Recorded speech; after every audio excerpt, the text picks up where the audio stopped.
Matt and Matt here once again, and I have finally come to the realization we have a problem. I mean, I know I got a problem. I'm the Batman. You know he's fucked up. I'm talking about movies. We have a problem. We have a problem in the sense of movies that go into the movie theater, release.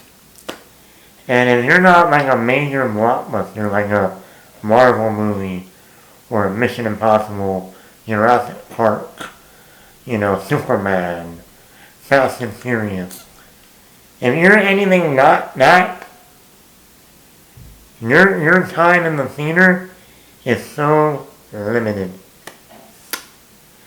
I am tired of putting on my TV and seeing when the opening menu comes up.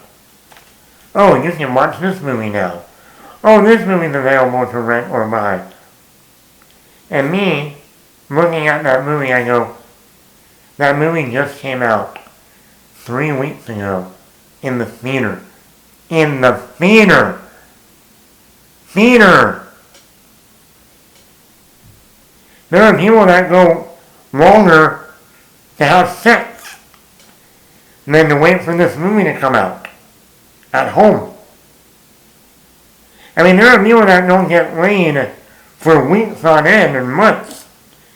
But a movie can come out that was in the theater 3 weeks later.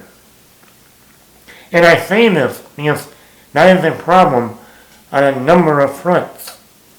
The one front, when people are used to wait, when people are like, hey, that movie came out. Cool, I really want to see it.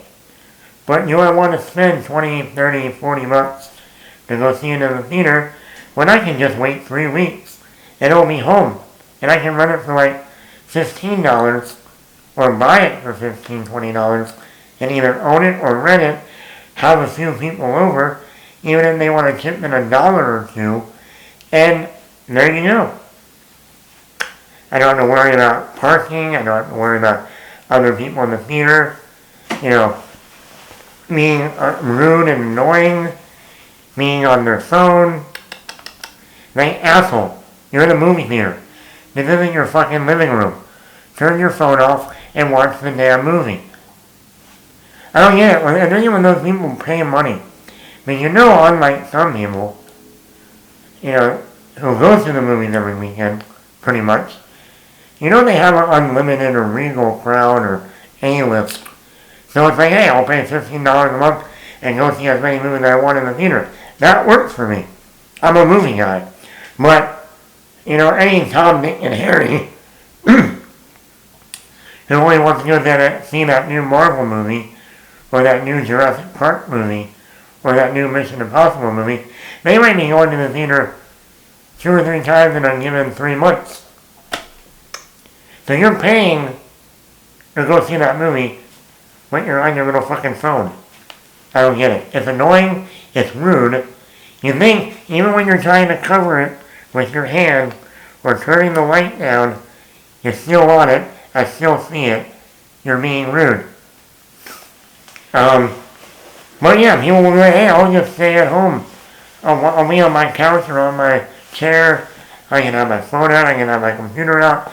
And I can watch the movie, pause it when I want to, grab a drink, throw in some popcorn or whatever, or a snack or whatever kind, and watch the movie at home. I get that. I understand that. I salute you. But no, I don't like you. And a lot of it has to do with the pandemic. Everything was shut down, and studios had an option. We either will wait until the pandemic is over, and we'll release the movie, like Top Gun Maverick was supposed to come out in 2020. That was supposed to be a May 2020 movie. And the studio's like, hey, we'll put it on Amazon. And Tom Cruise is like, no! We are not doing that. We will wait until the theater is open again, and we'll put it in the theater like how we made it with fucking IMAX cameras. We made this movie with IMAX cameras, and you want to throw it on fucking Amazon streaming. People who watch it on their fucking cell phones, or on their laptops, or even their TV is nowhere near as big as an IMAX screen. No, we will wait until the movie theaters are back up and running. And guess what? Way to go, Tom Cruise. The movie made over $1 million. That wouldn't have happened if it went straight to Amazon. So yeah, the pandemic did that. Because Disney threw on, Soul, Elliot, or whatever the other Pixar film that came out. They threw Black Widow on there. You had to pay to watch Black Widow, but it was still on there too. So people got accustomed to it. Netflix threw on so many stuff. Hulu, Max, all of them. And for some reason, we are still in that frame of mind of, oh, yeah, we're just putting it in theaters for 2 or 3 weeks, and then we'll put it on streaming. No. And that is the problem here. That's the problem. Because these smaller films aren't making any money. We're just telling the studio, we don't need to make those movies anymore. Because we're not making money on them. Well, you're not making money on them because you're not leaving them in the theater long enough for people to finally click, oh yeah, that movie's out. Or hey, we can't go see that movie this weekend because little Johnny has baseball and little Henry has, spring football training. Or little Sammy has lacrosse. So, we're booked this weekend and next weekend. But that third weekend, we'll go see Drop. Oh wait, that third week comes around. Sorry, Drop is not in the theater anymore. You can watch it at home. Okay, we'll do that.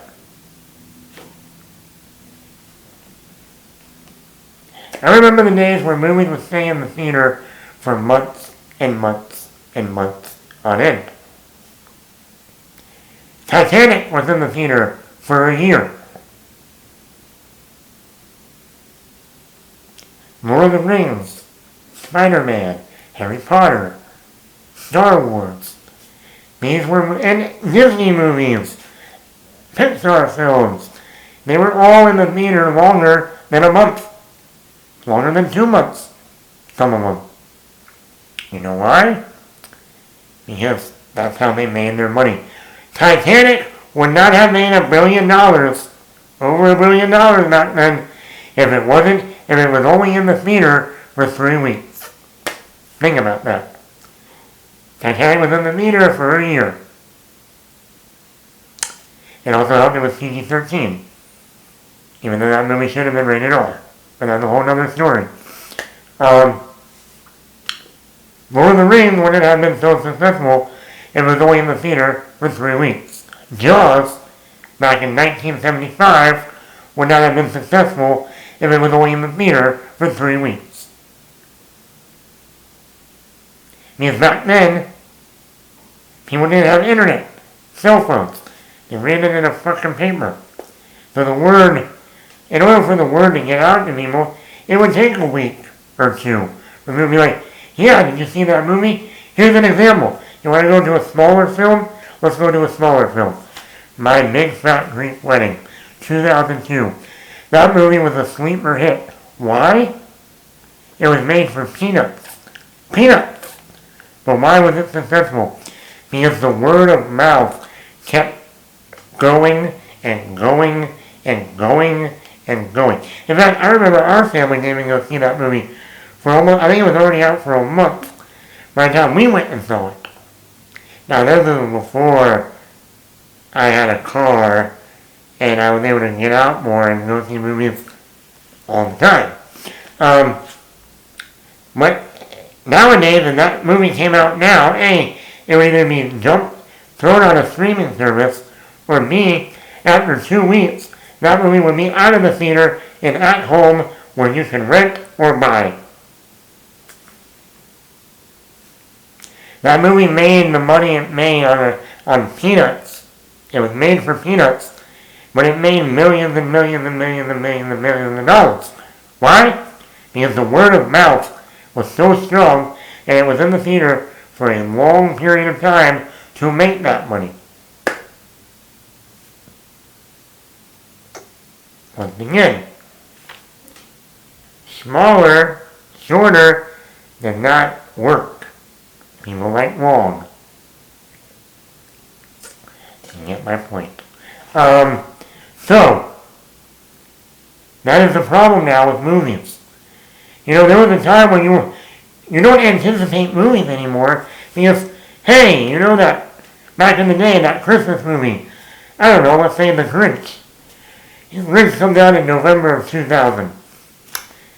The movie doesn't come out again on video, VHS or DVD, till a full year later. Comes out in theaters in November of 2000. I know, I saw it for my birthday. You know that picture I keep having of me and my friend when we were younger? Yeah, we went and saw The Grinch that night for my birthday. So, that movie came out in November of 2000. The movie did not come out on DVD till November of 2001. And guess what? People bought the DVD. Why? Because they haven't seen it in a whole fucking year. Also, it was around the holidays. So, you know, that too. When a year went by as a kid, a year can feel like 5 years. So then, oh my god, I've been waiting to see that movie. It's been like 7 years since I saw it. Actually, little Johnny, it's been 1 year. But the point of the matter is, we built up that anticipation. Lord of the Rings came out in December of their respective years, 01, 02, 03. You did not see the DVD, the special edition, until the end of August into that next year. So the first one came out in December of 01. You didn't see the DVD till late August, early September of 2002. And don't even get me started on the extended versions. The extended versions didn't come out till that December. So a whole fucking year went by. A whole year went by until you got to see the extended version. Okay? The anticipation. Spider-Man came out in May of 2002. It didn't come out on DVD till, I remember, you know when it came out on DVD, people? You want to know when? I know when. Halloween of 2002. October 31st. Why do I know that, Matt? Matt, why do you know that? Because Blockbuster, when they had Blockbuster back then, they were doing this special. Hey, you buy the Spider-Man movie, you get up to 5 weeks of free rentals. You just have to come in, switch out the movie, get another movie, adios. For like 4 or 5 weeks. Good deal. And all you gotta do is buy Spider-Man on DVD. So pay 15, 20 bucks, boom. Thinking how many times my family would go to Blockbuster on a Friday and Saturday night? Yeah, it was worth it. It was a deal. So, Spider-Man came out May 1st, May 2nd, 2002. We didn't see that movie again till October 31st, 2002. Over almost 6 months later. Get the point? But we don't do that no more. We don't do that. I feel like we're in Wakanda. We don't do that here. We don't do that.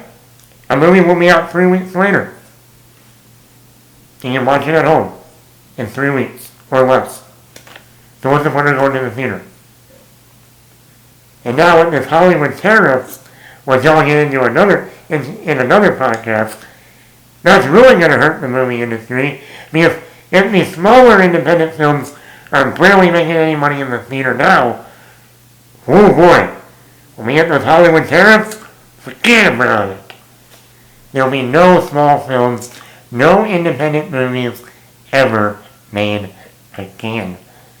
So yeah, Hollywood movie theaters, studios, stop putting their fucking movies out in the theater for only 3 weeks. It doesn't work. Studios are not making money. The movies aren't doing well. It's causing the studios to say, I guess we shouldn't make those type of movies anymore. No, no, no, no, no, no. We want original movies. But they're the ones that are hurting. So, stop putting these budgets in place. So yeah, let me know, am I just crazy? Probably. The guy dresses up like a bat. Of course. Or do you think this is like, do you remember when you went to go see a movie in a theater? You would wait months and months and months and months till you finally get to see it again on video, VHS, or DVD, whenever you were born in the 90s or early 2000s. Harry Potter came out in November of 2001, the first one. That movie did not come out on DVD till the beginning of summer of 2002. So by June of 2002. Over 6 months later, till we got the DVD. Half a year went by until we got the Harry Potter DVD. Anyway, Matt the Man here. Let me know what you think. Hit the like button, hit that subscribe button, leave your comments.